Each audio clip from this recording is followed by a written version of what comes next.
Top quality और consistent performance के लिए सिर्फ सिल्वर पंप। टॉप क्वालिटी और कंसिस्टेंट परफॉर्मेंस के लिए सिर्फ सिल्वर पंप, नाम याद रखना। नाशिक जिल्ह्यातील ग्रामीण भागामध्ये उन्हाने आपला पारा तप्त पारा हा 40च्या पुढे नेला आहे आणि त्या पार्श्वभूमीवरती नाशिक जिल्ह्यातील शेतकऱ्यांचा देखील मोठा प्रश्न या ठिकाणी भेडसावत आहे। तप्त्या उन्हाने पाण्याची देखील पातळी खाली गेली आपण बघू शकतो। मालेगाव तालुक्यातील आजंग गावातील एका मिरचीच्या शेतात आहोत आणि या ठिकाणी मिरचीमुळे उन्हामुळे पाणी कमी झाल्याने, पाण्याचा स्रोत कमी झाल्याने शेतकऱ्याला अक्षरशः आपली उभी मिरची सोडावी लागली आणि त्या पार्श्वभूमीवर शेतकऱ्याला देखील लाखो रुपयाचं नुकसान या ठिकाणी भोगावं लागणार आहे। मेच्या मध्यातच मिरची ज्या पद्धतीने लागवड करण्यात आली होती त्या पार्श्वभूमीवरती मिरचीच्या आता मिरचीला पाणी देण्याची सोय नाही आणि तळपत्या उन्हामुळे मिरची एकदम सुकून निस्तेज झालेली आहे। शेतकऱ्यांचं मोठ्या प्रमाणावरती नुकसान या ठिकाणी शेतकऱ्याला सोसावं लागणार आहे।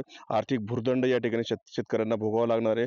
पाण्याची उपलब्धता आणि उपलब्ध नसल्याने आणि त्याबरोबर तळपत्या उन्हामुळे मिरचीचा अतिशय मोठ्या प्रमाणावरती नुकसान या ठिकाणी समोर झालेलं दिसून येत आहे।